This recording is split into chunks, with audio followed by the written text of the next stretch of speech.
rubbish. Oh, that was terrible.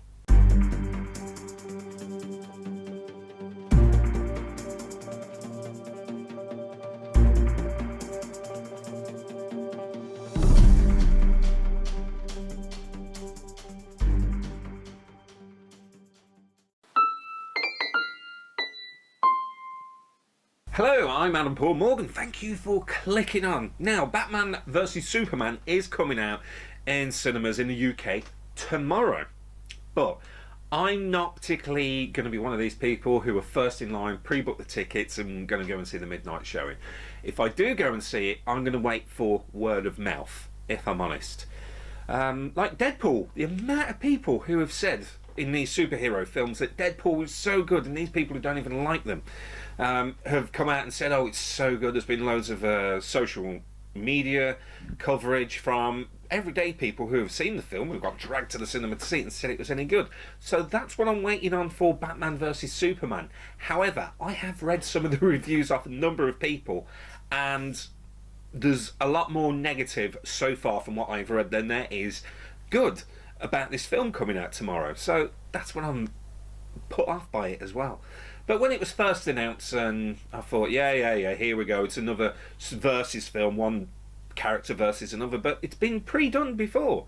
In The Dark Knight Returns Part 2, it's been done in the comics before, and I feel like I already know the ending of this particular film, and of course in the title, The Dawn of Justice. So, you know, it's basically DC's attempt to make a quick cash in on, or getting as many superheroes in one film to bung it out there, because obviously the Avengers has done so well at the box office, even though I didn't enjoy too much Age of Ultron. I enjoyed the first film quite well, but this particular film is, I think it's just a quick cash in for the studio. That's where someone comes along and says, the bleeding obvious, Mr. Morgan. What else is there? The trailers. I've seen the trailers for these films, obviously, as and when they come out. It hasn't sold me the film to go and see it. Obviously they're out there and everything like that, but it hasn't really sold it me. Even my wife, who I dragged to see Man of Steel when it first came out, which I'll get onto in a second, but the trailers did not sell me the film. And when a new trailer comes out like this, I grab the laptop, grab my device or whatever, and go to the wife, watch this trailer. And she watched it and she was like, and do you really want to go and see that? And we had one of those marital, yes, we're both on the same page for once, to say, no, we're probably not going to see this particular film for whatever reason. But going back to Man of Steel, I didn't enjoy Man of Steel. I really didn't. And obviously it's in that particular universe where I'm not particularly going to feel like this is going to be the same type of film like that. It just didn't work for me. People enjoyed it, and there's people out there who did. And if they enjoyed it, fair enough. It just wasn't my particular cup of tea.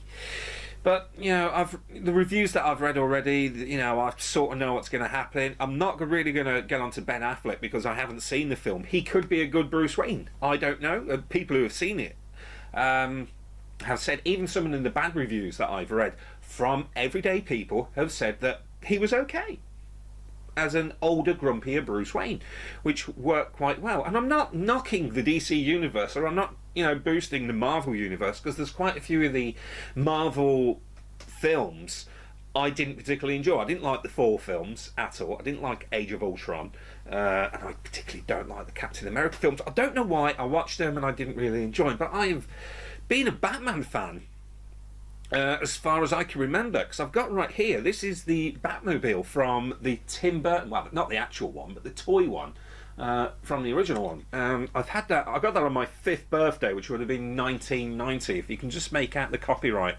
on the bottom there. You know, that's how long I've known Batman and sort of known what he stood for, and the story behind The Dark Knight as well, which is one of the things I think they're probably going to bring up again.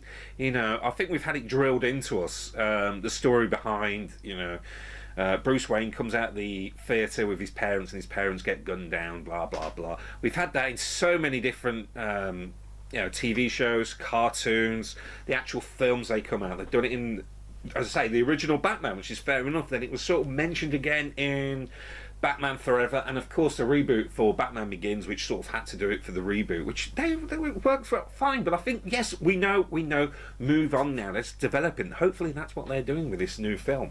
But really, I'm not really gonna look forward to this film unless I get enough people who sort of go, yes, it's a really good film, you have to go and see it, blah blah blah blah. I can wait. The school kids break up for the Easter holiday now. I can wait until after the Easter holidays when all the kids have gone back to school, because there's nothing worse than being in a film cinema full of screaming kids at a film that I particularly want to go and see. I'm more of a everyone shush, be quiet, turn phones off. If you goes off, you'll get a slap type of person when I go to the cinema online. When I went to see Spectre, phones are going off, popcorn's rustling. I like silence. The only noise I want to hear is coming from the surround sound speakers in the movie theatre. That's what I'm looking forward to, particularly about Batman vs Superman.